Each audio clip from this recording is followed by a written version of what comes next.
के अगेंस्ट में जो वैल्यू है ये सेल प्राइस है, इसको कॉस्ट प्राइस में कन्वर्ट कैसे करूंगी, सेल प्राइस को सेल प्राइस की ही परसेंटेज से डिवाइड कर दूंगी, कॉस्ट फाइंड आउट करनी है उसकी परसेंटेज से मल्टीप्लाई कर दूंगी। 45,000 मैम। 45,000 ये लिख लिया बेटे हमने। तो जनाब 45,000 इन गुड्स की कॉस्ट थी, 45,000 की अमाउंट ये कॉस्ट की ट्रांजैक्शन में, इन्वेंट्री के ऑपोजिट।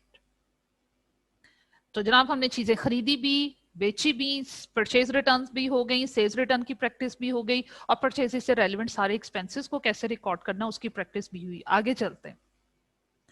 अब जनाब आप कैश बेसिस पे चीजें बेच रहे, और जो कैश बेसिस पे चीजें बेची आपको कैश आया 1,20,000 और ये अमाउंट नेट है। और नेट किस तरह है, इसमें से आपने स्पेशल डिस्काउंट दिया है बिकॉज ऑफ कैश, 10,000 का अपने कस्टमर को डिस्काउंट दिया है। इसका मतलब है नॉर्मली जो सेल प्राइस थी इन गुड्स की जिनको आपने कैश बेसिस पे बेचा था, अगर उधार बेचते तो 1,30,000 का बिकना था, लेकिन ये आपके कोई खास कस्टमर थे, उन्होंने पैसे आपको दे दिया, आपने 10,000 छोड़ दिया, मतलब 1,20,000 जो है वो हमें कैश रिसीव हुआ है। तो जनाब सेल्स को रिकॉर्ड करेंगे तो क्या सीखा, परपेचुअल सिस्टम में 2 एंट्रीज और पीरियोडिक सिस्टम में इसकी एक ही एंट्री।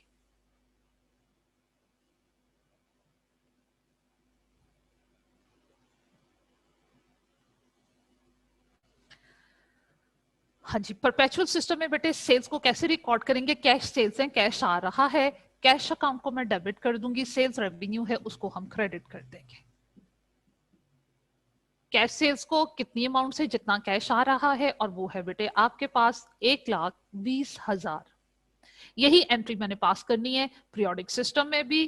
कैश अकाउंट को जनाब डेबिट करना है और सेल्स अकाउंट को मैंने क्रेडिट करना है, अमाउंट है 1,20,000। अब जनाब परपेचुअल सिस्टम में चलेंगे तो सेल्स के ऑपोजिट हमें एक और एंट्री भी पास करनी है कॉस्ट प्राइस से। ये एंट्री तो हमने सेल प्राइस से रिकॉर्ड की, और वो एंट्री क्या होगी, जब चीजें बेचते हैं इन्वेंट्री का बैलेंस कम होता है, इसलिए इन्वेंट्री के अकाउंट को आपने क्या करना है, क्रेडिट। डेबिट किसको करें जनाब, सीजीएस के अकाउंट को। गुड सेल हो गई उनकी कॉस्ट, जो गुड सेल हो जाती है उनकी कॉस्ट सीजीएस के अकाउंट में चली जाती है। फिर से चलिए जनाब इसकी कॉस्ट फाइंड आउट करनी है, सेम वही इक्वेशन अप्लाई करेंगे, कॉस्ट प्लस प्रॉफिट। ये 30% है, कॉस्ट 100% है, और सेल प्राइस 130% है। अब जनाब मुझे यहां पे सॉल्व करने से पहले क्वेश्चन का आंसर दोगे आप लोग, हमने अपने कस्टमर को डिस्काउंट देना है या नहीं देना है? क्या सप्लायर को इससे कुछ लेना देना होता है जिनसे हमने चीजें खरीदी होती हैं? हम अपने सप्लायर को कहें कि भाई ये चीजें जो हमने कैश बेसिस पे बेची हैं, हमने क्योंकि कस्टमर से 10,000 कस्टमर को छोड़ा है, तो आप हमें परचेज प्राइस में भी 10,000 छोड़ दो। वो कहेगा भाई आप जितने में मर्जी बेचो, डिस्काउंट देना है दो, 1,50 में बेचो, जितने में मेरे से खरीदा चाहे उतने में बेचो, मुझे इससे क्या लेना देना, वो तो आपका प्रॉफिट है, मैंने तो इतने में ही आपको बेचनी है, नेक्स्ट आप जितने में मर्जी सेल करो, जितना मर्जी डिस्काउंट लो। तो आपके सप्लायर को आप कितने में चीज खरीद रहे हो, उनसे चीज खरीद रहे हो सप्लायर से, सप्लायर को इस बात से तो कंसर्न है, आगे कितने में बेच रहे हो इस चीज से कंसर्न नहीं है। एक बात ये जहन में रखें। दूसरी बात कि बेटे जब हम मार्कअप या मार्जिन को सॉल्व करते हैं तो जो सेल प्राइस लेते हैं वो नॉर्मल सेल प्राइस लेते हैं, नॉर्मल इनवॉइस वैल्यू लेते हैं बिफोर डिस्काउंट।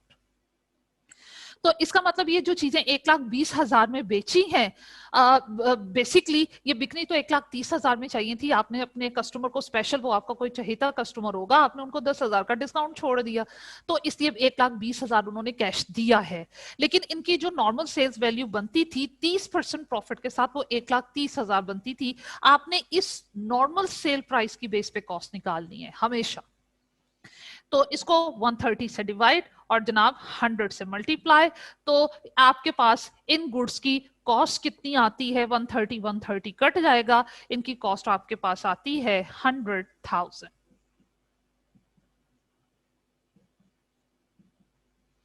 और इसके ऑपोजिट हमने पीरियोडिक सिस्टम में कोई एंट्री पास नहीं करनी।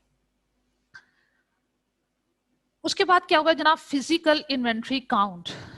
देखो इन्वेंट्री की जितनी भी ट्रांजैक्शंस हो रही हैं, इन्वेंट्री को खरीद रहे हैं, बेच रहे हैं, रिटर्न्स हो रहे हैं, लॉस हो रहा है, एक्सपेंसेस हो रहे हैं, इन्हें दो मुख्तलिफ जगहों पे रिकॉर्ड किया जाता है। चलिए ये चीज मैं थोड़ा सा मार्जिन छोड़ के लिख देती हूँ, फिर आखिरी एंट्री आपके साथ डिस्कस करती हूँ। Where to record transactions.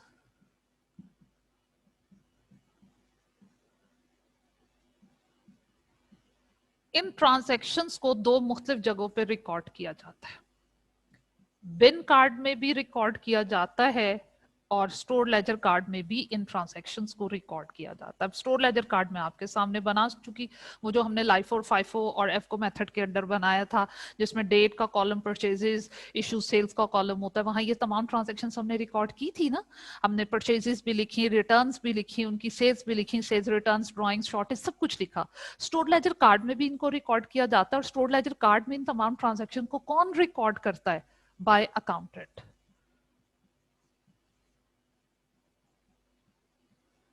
इनको अकाउंटेंट रिकॉर्ड करता है। और जब अकाउंटेंट रिकॉर्ड करता है वो क्या क्या बातें रिकॉर्ड करता है? वो यूनिट्स भी रिकॉर्ड करता है, यूनिट कॉस्ट भी रिकॉर्ड करता है, और अकाउंटेंट टोटल कॉस्ट भी रिकॉर्ड करता है। इसकी प्रैक्टिस भी आपने की। देखो जब भी हम लिखते थे स्टोर लेजर कार्ड में जो चीजें खरीदी हैं, कितनी चीजें खरीदी वो भी लिखते थे, एक यूनिट की अल्हम्दुलिल्लाह एक यूनिट की कॉस्ट कितनी वो भी लिखते थे, मल्टीप्लाई करके यूनिट्स को यूनिट कॉस्ट से मल्टीप्लाई करके टोटल कॉस्ट फाइंड आउट किया करते थे हम, वो भी लिखते थे। तो आपका जो अकाउंटेंट है उसने स्टोर लेजर कार्ड को मेंटेन करना है और उसने इन तमाम ट्रांजैक्शन से रेलेवेंट यूनिट, यूनिट कॉस्ट और टोटल कॉस्ट को रिकॉर्ड करना है। जबकि इन तमाम चीजों को क्योंकि स्टोर कीपर अपने पास महफूज कर रहा होता है, ये उसकी जिम्मेदारी होती है कि भाई हम आपको चीजें आपके हवाले कर रहे हैं, हमने आपसे पूछना भी है, हमने इतनी चीजें आपको खरीद करके दी, अब आपके पास इतनी चीजें बकाया कहाँ गई, वो जिम्मेदार होता है।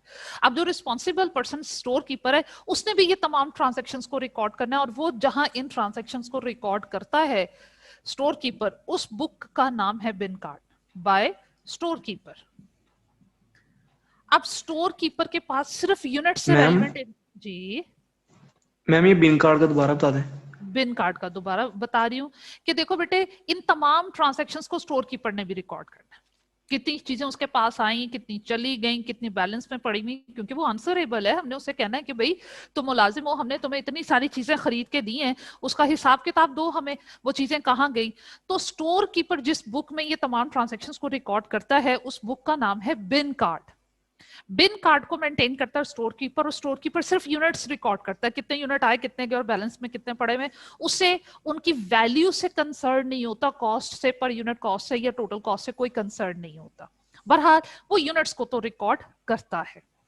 अब देखो कितनी जगहों पे ट्रांजैक्शंस हो रही हैं जनाब। हम इन ट्रांजैक्शंस को जर्नलाइज भी कर रहे हैं, आपके सामने जर्नलाइज किया परपेचुअल सिस्टम में, पीरियोडिक सिस्टम में हमने जर्नलाइज भी किया, फिर आगे फर्दर इनके अकाउंट्स भी बन रहे हैं, अकाउंटेंट भी इन ट्रांजैक्शंस को स्टोर लेजर कार्ड में रिकॉर्ड कर रहा है, स्टोर कीपर भी रिकॉर्ड कर रहा है जनाब बिन कार्ड में इसको। उसके बावजूद हम क्या करते हैं, यहां से हमारे पास जो क्लोजिंग स्टॉक की वैल्यू आती है वो डायरेक्टली फाइनल अकाउंट्स में नहीं जाती है।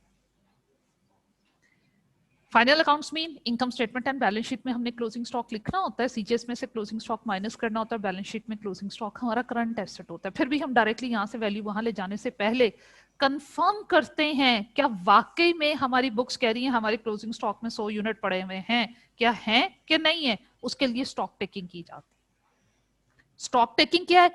फिजिकली हम जनाब स्टोर रूम में जाते हैं और गुड्स को वन बाय वन काउंट करते हैं, गिनते हैं कि जनाब मटेरियल ए है या बी है या प्रोडक्ट सी है या प्रोडक्ट डी है, उसके कितने कितने यूनिट एक्चुअल में वहां पड़े हुए हैं।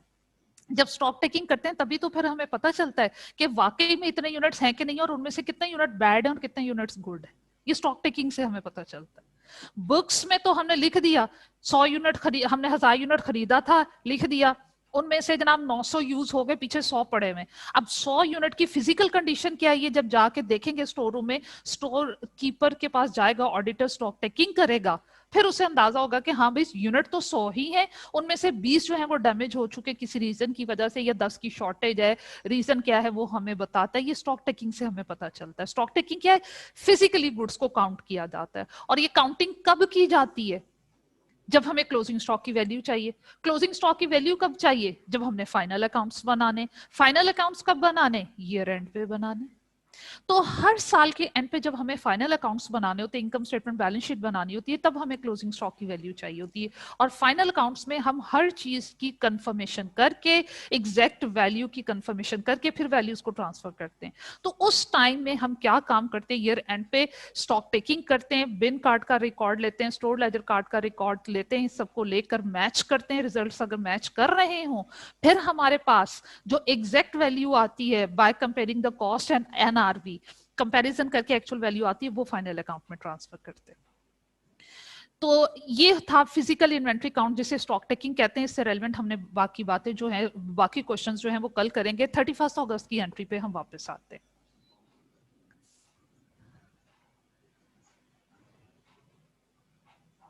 31 अगस्त को क्या हो रहा है जनाब, फिजिकल इन्वेंट्री जब उन्होंने मतलब स्टॉक टेकिंग की, गुड्स को काउंट किया, तो मालूम हुआ goods having a list price, वो चीजें जिनकी sale value, list price invoice value को कहते हैं, invoice value mean sale price, वो चीजें जो 26,000 में बिक सकती थी, हैव एक्सपायर्ड, खराब हो गई, and now had to be scrap.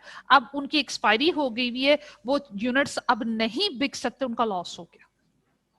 अब जो गुड्स एक्सपायर हो जाती हैं, हर जो बहुत सारी चीजें ऐसी होती हैं टेंजिबल जिनकी एक स्पेसिफिक लाइफ होती है, उसके बाद वो ऑटोमेटिकली एक्सपायर हो जाती हैं। एक्सपायरी को हम रोक सकते नहीं, मेडिसिन है, खाने पीने वाली चीजें हैं, हम इनकी एक्सपायरी को, इनकी लाइफ को एक्सटेंड तो कर सकते हैं, लेकिन अनलिमिटेड इनकी लाइफ नहीं होती। एक स्पेसिफिक टाइम पीरियड के बाद फ्रीजर में पड़ी हुई चीजें भी खराब हो जाती हैं, तो उनकी एक स्पेसिफिक लाइफ होती है। तो एक्सपायरी हो गई, गुड्स का लॉस हो गया, और एक्सपायर हो जाना चीजों का ये नॉर्मल लॉस है। अब नॉर्मल लॉस को कैसे रिकॉर्ड करें, तो बेटे हमने सीखा है कि आपका जो परपेचुअल सिस्टम होता है, लॉस चाहे नॉर्मल हो या एबनॉर्मल, चीजें चलेगी या आपके पास से, तो इन्वेंट्री को हमने कम करना ही करना। तो अगर मैं इसको नॉर्मल लॉस कंसीडर कर रही हूं या एबनॉर्मल लॉस कंसीडर कर रही हूं, चलें हम इसको पहले नॉर्मल लॉस कंसीडर करते हैं। नॉर्मल लॉस को परपेचुअल सिस्टम में मैंने जर्नलाइज कैसे करना है, इन्वेंट्री को क्रेडिट करना है।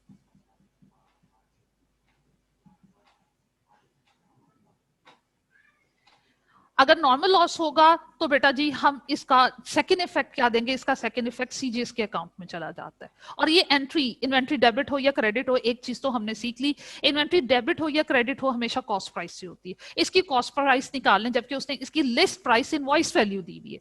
अब इनवॉइस वैल्यू से सेल प्राइस से किस तरह कॉस्ट प्राइस निकालनी है, इक्वेशन आपके सामने शो हो रही है कि जनाब सेल प्राइस को 130 से डिवाइड और 100 से मल्टीप्लाई। मैं यहाँ पे यही काम करूंगी, 26,000 डिवाइडेड बाय 130 मल्टीप्लाइड बाय 100, तो जनाब इनकी कॉस्ट प्राइस थी 20,000।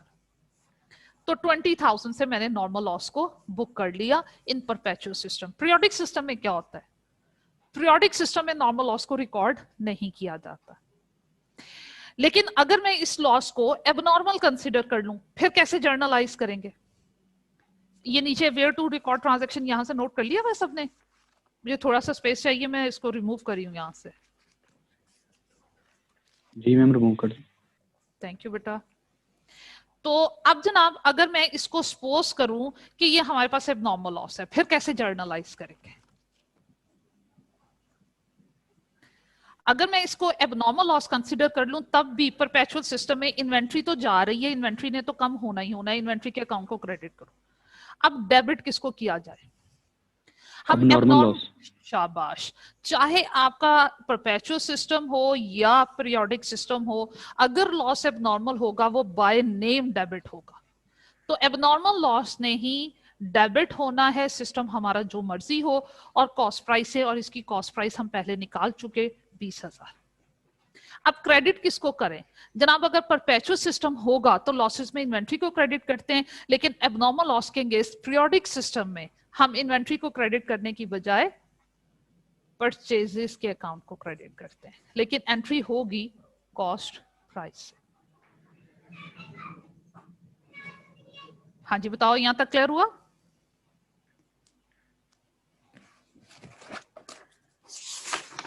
बच्चों क्लियर है? अच्छा, उसके बाद मैम। वालेकुम अस्सलाम, शुक्र है आवाज आई है बच्चियों की भी। मैम नॉर्मल लॉस और नॉर्मल लॉस में थोड़ा डिफरेंस बता दें। डिफरेंस बता दूं, ये कौन बात करें? हाँ मैम। आगे वापस, गुड, बहुत अच्छी बात है। देखो बेटा, इन दोनों में फर्क क्या है? ऐसे लॉसेस जो इंसान कंट्रोल नहीं कर सकता, जिनसे इंसान बच नहीं सकता, जी ठीक है, जैसे चीजों की नेचर ही, प्रोडक्ट की अगर नेचर ही ऐसी है कि उसने एक्सपायर होना ही होना है, हम उसको अवॉइड नहीं कर सकते, जैसे, तो वो नॉर्मल लॉस है। और अगर हमारी इनएफिशिएंसी की वजह से ऐसे हुआ जनाब, कोई मेडिसिन थी, कोई खाना वाना था, शदीद गर्मी थी, फ्रिज में रखना चाहिए था, दूध था, कुछ भी था, वो फ्रिज में रखना चाहिए, हमने बाहर रख छोड़ा, वो तो इतनी गर्मी हाई टेम्परेचर पे वो मेडिसिन या दूध छू दिया, वो जो खाना था वो तो एक्सपायर होना था, वो एबनॉर्मल लॉस है। हमने जनाब 10 केजी वुड परचेज की फर्नीचर बनाने के लिए, हमें पता है कटिंग में 1 केजी निकलना ही निकलना है, वो नॉर्मल लॉस है, और 9 केजी आउटपुट का पार्ट बनेगा। लेकिन हुआ क्या, 1 केजी का लॉस होना चाहिए, गलती से कटिंग खराब हो गई, 1 केजी के बजाय 2 केजी का लॉस हो गया।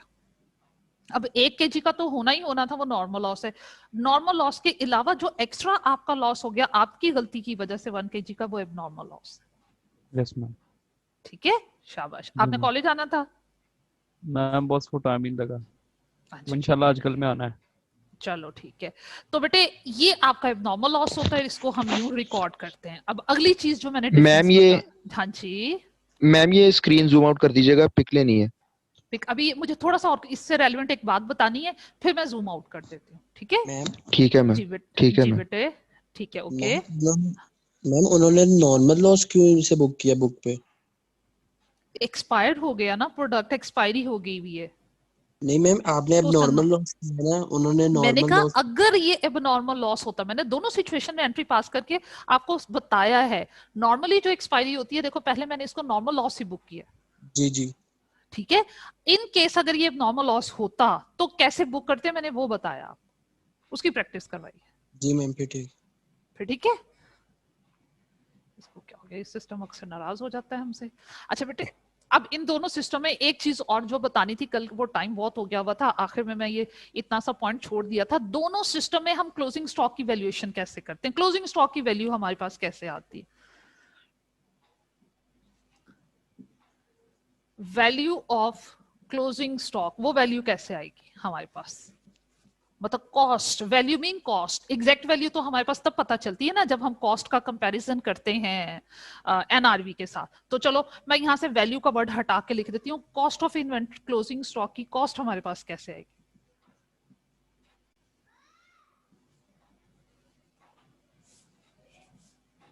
ये लीजिए बेटे, जो आपका परपेचुअल सिस्टम है उसमें हम इन्वेंट्री का अकाउंट बनाते हैं, क्योंकि इन्वेंट्री का अकाउंट ओपन है, इन्वेंट्री का अकाउंट बना लो, आपके पास क्लोजिंग स्टॉक की वैल्यू आ जाएगी। इन्वेंट्री का अकाउंट कैसे बनाते हैं? आपने जर्नल लेजर की प्रैक्टिस की हुई है, जर्नल से लेजर की तरफ डाटा ट्रांसफर करना है, आपने इन्वेंट्री का टी अकाउंट बनाना है, और जितने ट्रांजेक्शन ऊपर लिखी हुई है उनको पोस्ट कर दो, जो क्लोजिंग बैलेंस आएगा वो आपके पास इन्वेंट्री का क्लोजिंग बैलेंस होगा। और अगर इन्वेंट्री का ओपनिंग बैलेंस गिवन हो तो वो कहाँ लिखोगे? इन्वेंट्री, क्योंकि एक एसेट अकाउंट है, जितने भी एसेट्स होते हैं उनका बिगनिंग बैलेंस डेबिट साइड पे आता है और क्लोजिंग बैलेंस क्रेडिट साइड पे आता है। तो देखिए मैंने क्या करना है, अब मैं आपके सामने जनाब इसको जूम आउट करती हूँ और सारी ट्रांजैक्शंस को हम इन्वेंट्री के अकाउंट में जो है जनाब पोस्ट करते हैं। ये ज्यादा ही स्मॉल हो गया, चलो अब मुझे, अच्छा चलें वन बाय वन सारी ट्रांजैक्शन, चलो आप पहले ये स्क्रीनशॉट ले लो, मैं आपसे वैल्यूज लेती चली जाती। इतना ठीक है, क्लियरली दिख रहा है? किन स्टूडेंट ने बोला था, सोहेब ने या अली ने, हामिद ने, किसने बोला था? जी मैम सही है। ठीक है, ले लिया?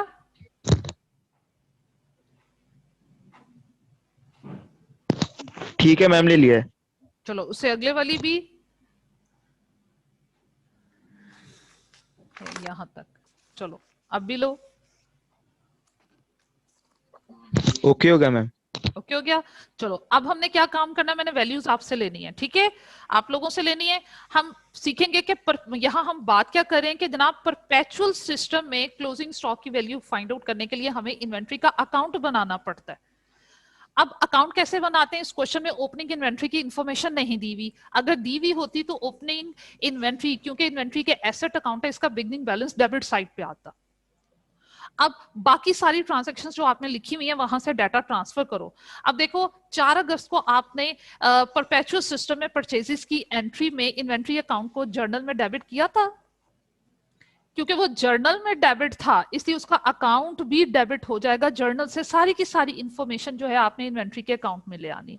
देखो वहां पे आपने इन्वेंट्री को परपेचुअल सिस्टम में इन्वेंट्री को डेबिट किया था 5,68,000 से, तो उसका अकाउंट भी मैं 5,68,000 से डेबिट कर दूंगी और opposite account title cash use करूंगी। मतलब मैं इन्वेंट्री का टी अकाउंट बना रही हूँ। जितने ट्रांजेक्शन आपके सामने मैंने नोट किए उन सबका इफेक्ट मैंने इन्वेंट्री के अकाउंट में ट्रांसफर करना है। दूसरी एंट्री 7 अगस्त की एंट्री में देखो, सेल्स के ऑपोजिट आपने इन्वेंट्री को क्रेडिट किया होगा और उसके ऑपोजिट सीजीएस का टाइटल दिया होगा। देखो वहां पे सीजीएस के ऑपोजिट इन्वेंट्री को कितने से क्रेडिट किया था, वो अमाउंट मुझे बताओ जरा। मैम 1860,000।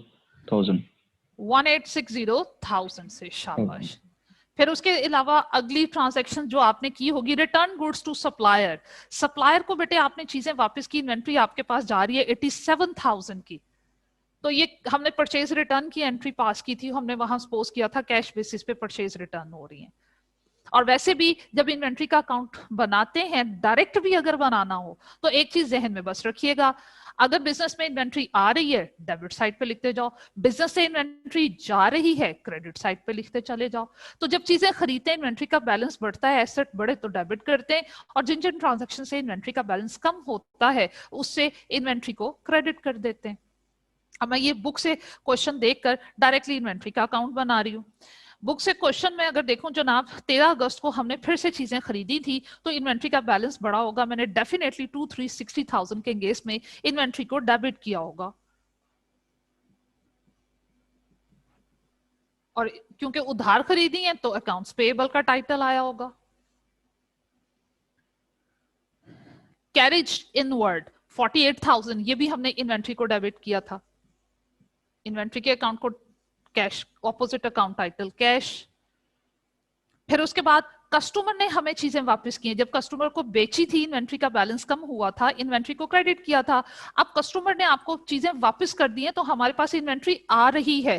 तो जनाब यहाँ पे इन्वेंट्री आ रही है, इन्वेंट्री का बैलेंस बढ़ रहा है, अकाउंट रिसीवेबल के ऑपोजिट मैंने क्या करना है, बल्कि अकाउंट रिसीवेबल के ऑपोजिट क्यों, सीजीएस इसका ऑपोजिट अकाउंट टाइटल, आपने सेल्स रिटर्न की एंट्री को रिकॉर्ड किया होगा। बताओ इसकी कॉस्ट कितनी निकाली थी? 45,000। 45,000।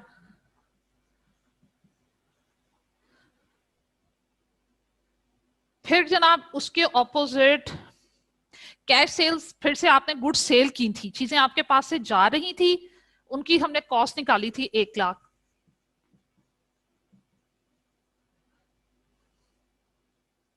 फिर इन्वेंट्री की शॉर्टेज हो गई थी, इन्वेंट्री एक्सपायर हो गई हुई थी, नॉर्मल लॉस था, नॉर्मल लॉस के ऑपोजिट भी आपकी इन्वेंट्री का बैलेंस कम हुआ था और हमने जनाब उसकी कॉस्ट फाइंड आउट की थी, ये सामने मेरे शो हो रही है 20,000। नॉर्मल लॉस सपोज किया था तो सीजीएस। अब जब आप इस अकाउंट को बैलेंस करोगे तो आपके पास ऑटोमेटिकली इन्वेंट्री का यहाँ पे कैरी डाउन आ जाएगा, जो इस वक्त हम कैलकुलेट करके अपना टाइम वेस्ट नहीं करेंगे। यहां तक बताओ फॉलो किया? कि अगर आपसे एमसीक्यूज में भी वो पूछे कि परपेचुअल सिस्टम में इन्वेंट्री की वैल्यू कैसे फाइंड आउट करते हैं, उसे कह दीजिए कि भाई साहब इन्वेंट्री का अकाउंट बना के फाइंड आउट करते हैं, और कैसे बनाते हैं ये आपके सामने। अब हम सिर्फ एक बच्चे को समझ आइए, हाफिज मोहम्मद वलीद को। अच्छा बाकी बच्चों को भी समझ आ गई। बच्चियां किधर है भाई, ये गर्ल्स किधर है आपकी क्लास की? मैम इधर ही है। इधर ही है, चले गुड। हाँ जी बेटे, अब देखते हैं कि पीरियोडिक सिस्टम में हम कैसे इन्वेंट्री की वैल्यूएशन करते हैं। पीरियोडिक सिस्टम में जब इन्वेंट्री की कॉस्ट फाइंड आउट करनी होती है, इसकी प्रैक्टिस हम कर चुके through store laser card. Store laser card बनाकर फिर हम क्लोजिंग स्टॉक की वैल्यू फाइंड आउट करते हैं, चाहे इसको फाइफो मेथड में बनाएं, चाहे हम इसको एफको मेथड से बनाएं। हम स्टोर लेजर कार्ड की हेल्प से, यहाँ इन्वेंट्री का अकाउंट बन ही नहीं सकता पीरियोडिक सिस्टम में, क्योंकि जर्नल एंट्रीज में नोट करो कहीं पे भी आपने इन्वेंट्री का अकाउंट पीरियोडिक सिस्टम में ओपन नहीं किया, इसलिए इन्वेंट्री का अकाउंट बनाकर अंडर पीरियोडिक सिस्टम हम इन्वेंट्री की क्लोजिंग वैल्यू फाइंड आउट नहीं कर सकते, इसलिए हमें स्टोर लेजर कार्ड की हेल्प लेना होती है। यहां तक ये बात डिस्कस की। अगली बात, हमने जनाब क्लोजिंग स्टॉक की वैल्यू फाइंड आउट कर ली। जब क्लोजिंग स्टॉक की हमारे पास वैल्यू आ जाती है तो क्लोजिंग स्टॉक को भी रिकॉर्ड किया जाता है, उसकी एंट्री भी पास की जाती है। और उसकी एंट्री पास करना मेरा ख्याल है हमने डिस्कस किया था रेक्टिफिकेशन ऑफ एरर के चैप्टर में। चलो हम उसको दोबारा से क्लोजिंग स्टॉक की एंट्री को पास करते हैं। ये सब कुछ कर लेने के बाद नेक्स्ट में हमने डिस्कस करना है how to journalise closing inventory.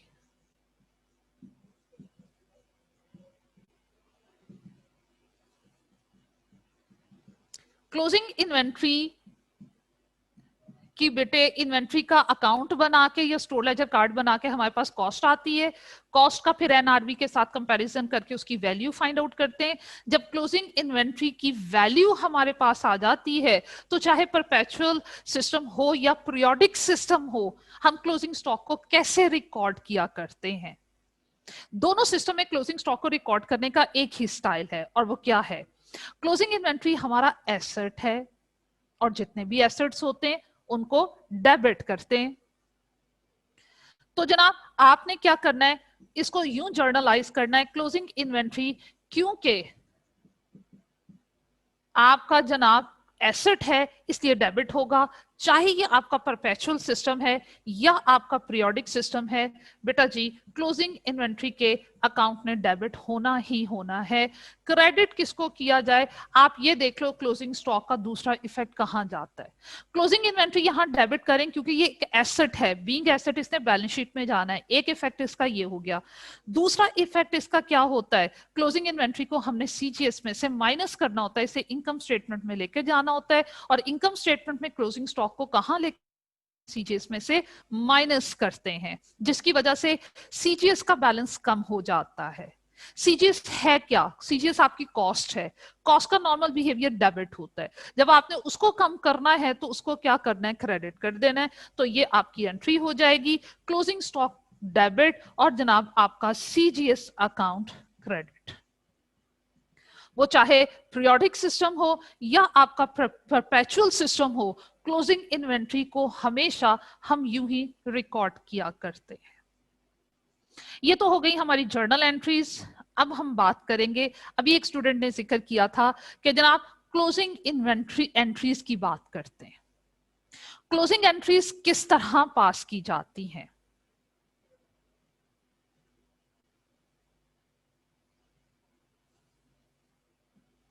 यहां हमारे ये सिस्टम्स खत्म हुए। अब हम बात करेंगे जनाब क्लोजिंग एंट्रीज। ये यूजुअली पास की जाती हैं in periodic system. Perpetual system में तो परचेज सेल्स का अकाउंट ही नहीं होता, सब कुछ इन्वेंट्री में डाल देते हैं, इन्वेंट्री में ही क्लोज हुए जा रहे हैं। क्लोजिंग एंट्रीज पास करते वक्त एक छोटी सी बात जहन में रखिएगा और वो क्या है, अकाउंटिंग के स्टार्ट में मैं स्टूडेंट से हमेशा कहती हूँ जनाब वो टेबल याद करवा देती हूँ कि जनाब अकाउंटिंग के 5 एलिमेंट होते हैं, revenues, expenses, assets, liabilities and capital. और इनके नॉर्मल बिहेवियर्स क्या होते हैं ये भी बता देती हूँ कि जनाब एसेट्स हमेशा डेबिट होंगे, एक्सपेंसेस हमेशा डेबिट होंगे, ये उनके नॉर्मल बिहेवियर्स हैं। रेवेन्यू, कैपिटल और लायबिलिटीज ये हमेशा क्रेडिट होते हैं। ओके जी, ये इनके नॉर्मल बिहेवियर है। जब आपने इनको क्लोज करना है तो अपोजिट इफेक्ट देना है। क्लोज किसको करते हैं, क्लोजिंग एंट्रीज सिर्फ और सिर्फ इनकम स्टेट एलिमेंट्स की होती हैं। मतलब हम क्लोज करते हैं just income state accounts related with income statement.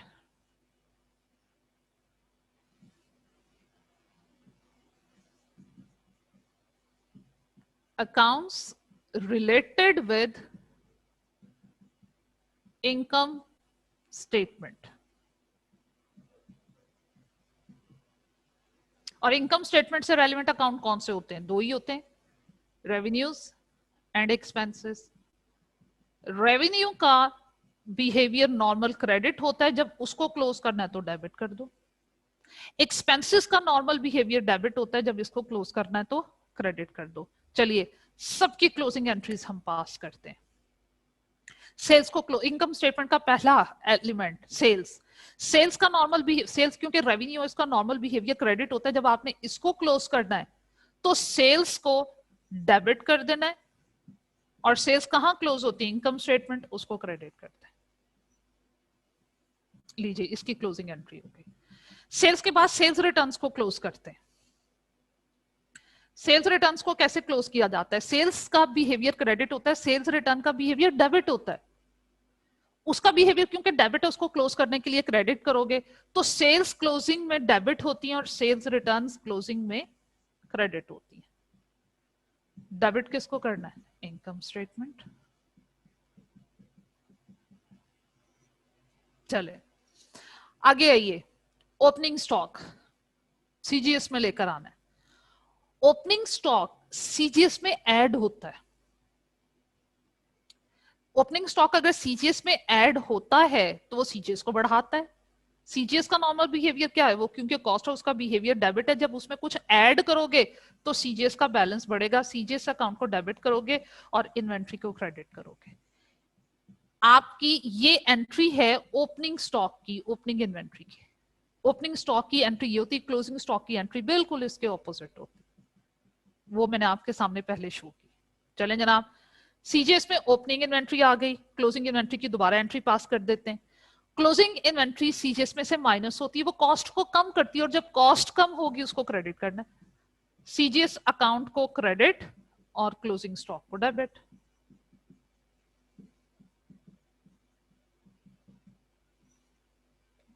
और क्या होता है सीजीएस में? परचेजेस होती हैं। परचेजेस का नॉर्मल बिहेवियर क्या होता है? डेबिट होता है, उसको क्लोज करने के लिए क्या करेंगे? क्रेडिट। परचेजेस अकाउंट क्रेडिट और CGS account debit. Sometime CGS का टाइटल जहां जहां मैंने यूज किया है वहां सीजीएस के टाइटल की जगह पे ऑपोजिट कलर से मैं लिख देती हूँ। इनकम स्टेटमेंट भी अगर आपको कहीं लिखा हुआ मिल रहा है तो कंफ्यूज नहीं होना, CGS is also the part of income statement. तो चाहे सीजीएस लिख दो या इनकम स्टेटमेंट लिख दो, कोई फर्क नहीं पड़ता। चलें, अब परचेजेस को मैंने क्लोज किया। परचेजेस को क्लोज करने के बाद परचेज रिटर्न्स को मैं क्लोज करूंगी। परचेजेस का नॉर्मल बिहेवियर डेबिट होता है, परचेज रिटर्न का नॉर्मल बिहेवियर क्रेडिट होता है। जब उसको क्लोज करना है, जिसका बिहेवियर क्रेडिट होता है, उसको डेबिट कर दो। परचेज रिटर्न्स अकाउंट डेबिट हो जाएंगी और इनकम स्टेटमेंट आपकी क्रेडिट हो जाएंगी।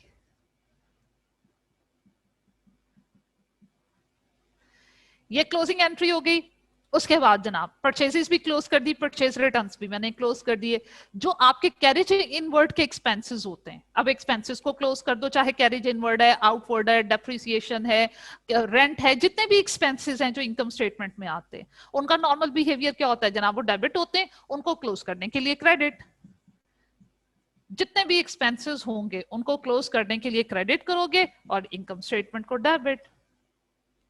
लीजिए, आपने सब कुछ इनकम स्टेटमेंट में क्लोज कर दिया और ऑटोमेटिकली उसके बाद इनकम स्टेटमेंट का एंड रिजल्ट आपके पास प्रॉफिट आएगा जिसने बैलेंस शीट में क्लोज हो जाना।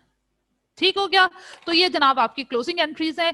याद करने की तो जरूरत ही नहीं है, सिर्फ नॉर्मल बिहेवियर जहन में रखो। क्लोजिंग एंट्रीज जो हैं वो ऑटोमेटिकली होती शुरू हो जाती हैं, ऑटोमेटिकली पास होना शुरू हो जाती है। तो अब देखो, सम टाइम यहां पे तो समझाने के लिए मैंने सबसे इजीएस्ट अप्रोच यूज की है, हर अकाउंट को इंडिविजुअली मैंने क्लोज किया। लेकिन बुक में अक्सर वो क्या करता है, क्लोजिंग एंट्रीज आगे जाके उसने कुछ दी हुई है, वो कंबाइन इफेक्ट उसका पास करता है। अब कंबाइन इफेक्ट क्या है? बार बार इनकम स्टेटमेंट को डेबिट क्रेडिट करने की बजाय वो कंबाइन क्लोजिंग एंट्री क्या पास करता है, वो भी मैं आपके सामने शो करती हूँ। कंबाइन, या जिसे हम कहते हैं कॉम्प्रिहेंसिव क्लोजिंग एंट्री, वो क्या पास करता है? वो यूं पास करेगा, सेल्स क्योंकि नॉर्मली क्रेडिट होती है, रेवेन्यू होती है, उसको क्लोज करने के लिए डेबिट, जो कुछ क्रेडिट होता है उसको डेबिट करके क्लोज, जो कुछ डेबिट होता है उसको क्रेडिट करके क्लोज। सेल्स का बिहेवियर क्योंकि क्रेडिट होता है, क्लोज जब उसको करना है तो सेल्स के अकाउंट को डेबिट करना है, और सेल्स रिटर्न्स को क्या करना है, उनका नॉर्मल बिहेवियर क्योंकि डेबिट होता है उसको क्लोज करने के लिए क्रेडिट। परचेजेस क्योंकि डेबिट होती है, उनको क्लोज करने के लिए क्रेडिट, और परचेज रिटर्न्स जो हुआ करती हैं उनका नॉर्मल बिहेवियर क्योंकि क्रेडिट होता है उसको क्लोज करने के लिए डेबिट। मैंने तो यूं याद रखी हुई है। हाँ जी, फिर उसके बाद चलते हैं जनाब, एक्सपेंसेस का नॉर्मल बिहेवियर क्या होता है? डेबिट, उनको क्लोज करने के लिए क्रेडिट। अब जब सब कुछ आप क्लोज कर लोगे तो आपकी इनकम स्टेटमेंट में ऑटोमेटिकली जो डिफरेंस आता है वो या प्रॉफिट होता है या लॉस होता है। तो वो इस एंट्री का जो डिफरेंस आएगा वो ऑटोमेटिकली या प्रॉफिट है या लॉस है। डिफरेंस अगर आपके पास क्रेडिट साइड पे आ रहा है तो वो आपका प्रॉफिट है, और डिफरेंस अगर इस एंट्री में डेबिट साइड पे आ रहा है तब भी लिखना इनकम स्टेटमेंट ही है, लेकिन वो आपका बेसिकली क्या होगा, लॉस होगा। इन दोनों में से डिफरेंस या डेबिट साइड पे आएगा या क्रेडिट साइड पे, उस डिफरेंस को नाम आपने इनकम स्टेटमेंट का देना है। वो बेसिकली इनकम स्टेटमेंट का जो डिफरेंस प्रॉफिट एंड लॉस है वो है। उसने अलग अलग एंट्रीज करने की बजाय बुक में बहुत सारे क्वेश्चंस में एक ही ये कॉम्प्रिहेंसिव कंबाइंड क्लोजिंग एंट्री दी हुई है कि जनाब इन तमाम चीजों को ऐसे क्लोज करें। बताइए कितने स्टूडेंट ने मेरे पॉइंट को फॉलो किया, raise your hands.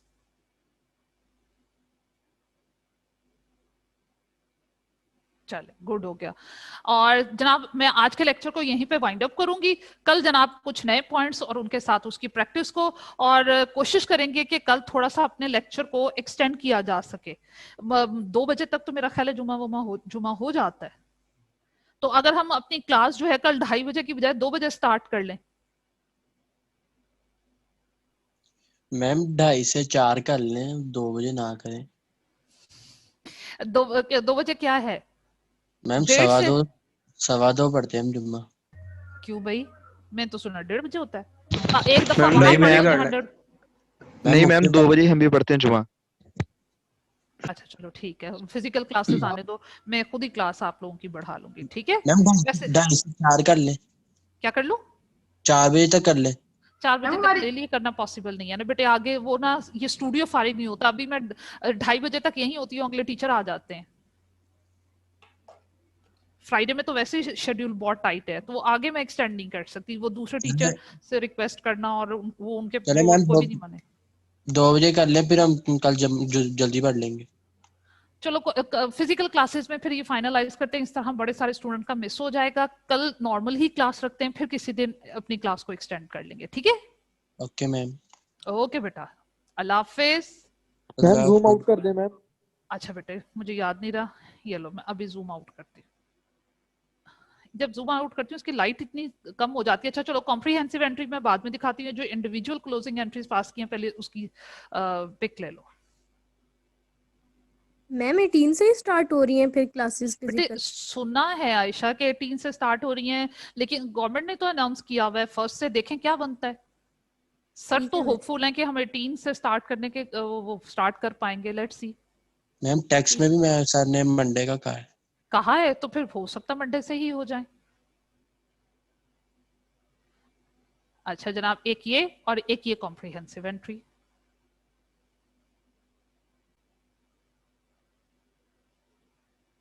Have done. Okay बेटा, अल्लाह हाफिज।